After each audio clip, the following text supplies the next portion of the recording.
back to the final segment of the show for today. We're talking to Alana McLaughlin, and she's given us some information relative to the literature and other aspects of the Harlem Renaissance. And she has agreed to talk about some of the other movers and shakers of the Renaissance during the final period that we have here. As a matter of fact, Alana, we've tried to give you as free a rein as possible to talk about some of the many aspects, it appears, that you've gathered dealing in this Harlem Renaissance movement. Now, before we get into, say, the name changing of African Americans, there's another big aspect of the new Negro movement, well, the Harlem Renaissance. James Weldon Johnson. Now, when you think of James Weldon Johnson, most people don't know who James Weldon Johnson was, why he's important, what he did.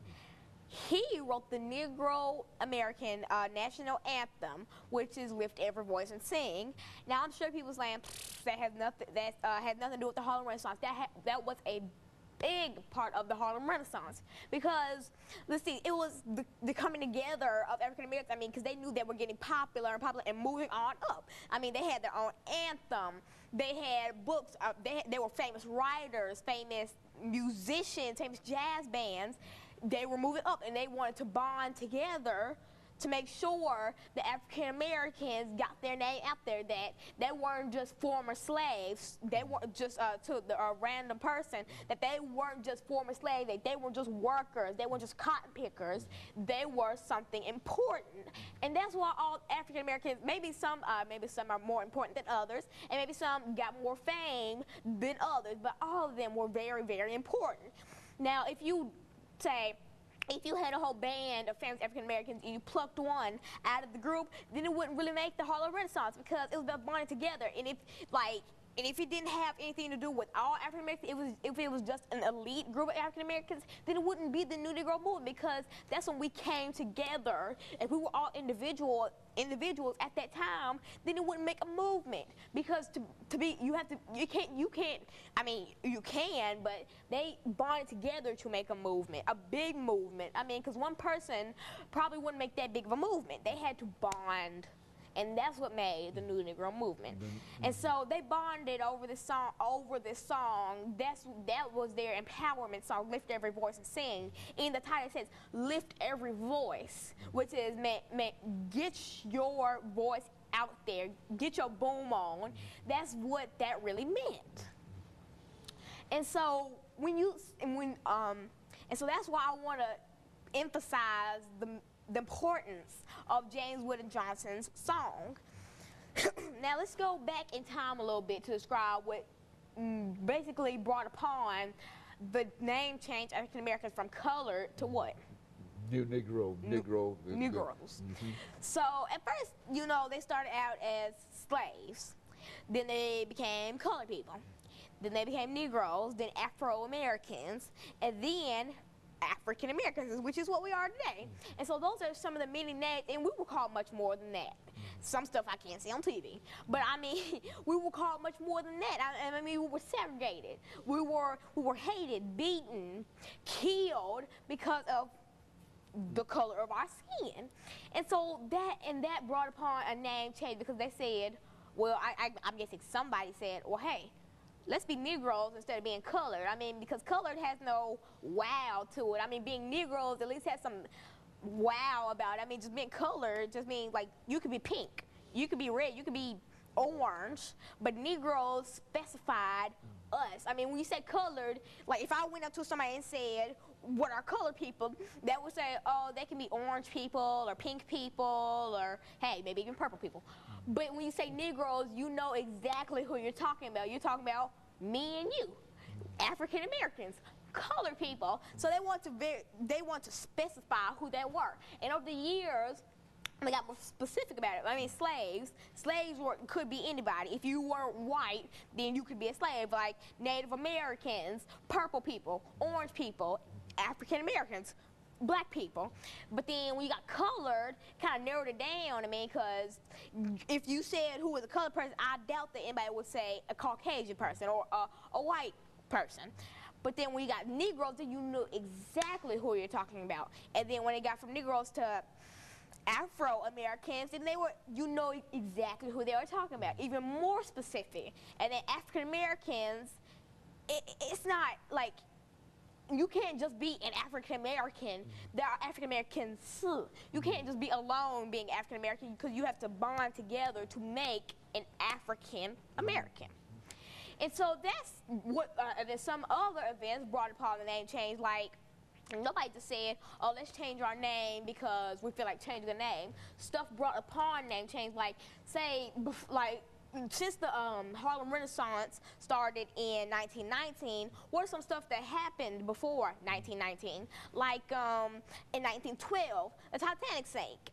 And other important events happened before 1919, and other important events happened after 1934, like the First World War.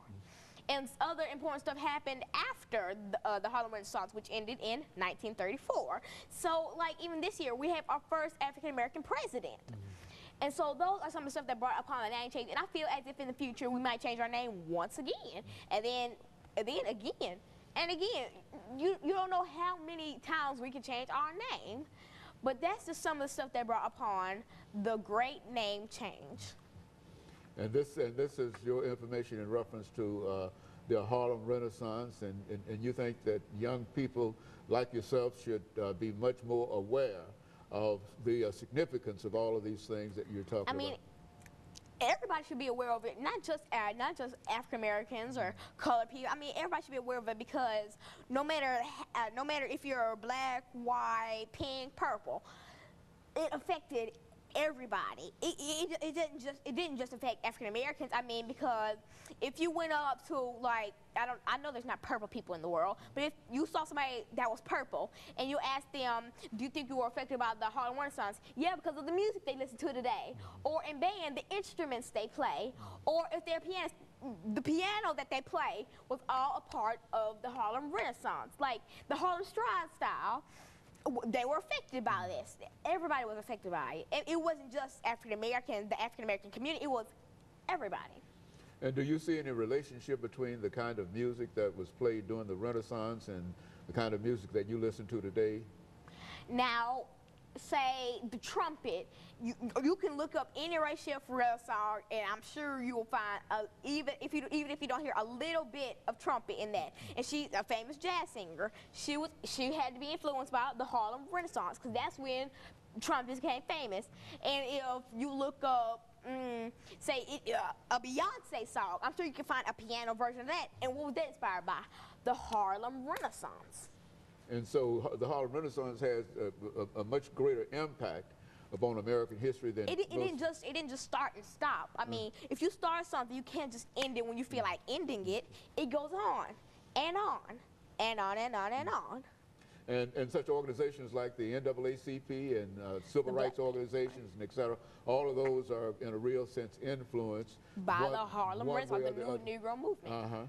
Because the NAACP, when you think of NAACP, you think of civil rights leaders. They were much more than that. They helped in the Harlem Renaissance. Like some of those famous people during the Harlem Renaissance were influenced by some of the people who in the NAACP, the music they listen to today, was influenced by what? The New Negro movement. And Du Bois and all those individuals played a significant role in it. And you think that the more people learn about it, the more tolerant that they could be toward one another, and et cetera. And you're doing everything that you possibly can in order to try to spread the word.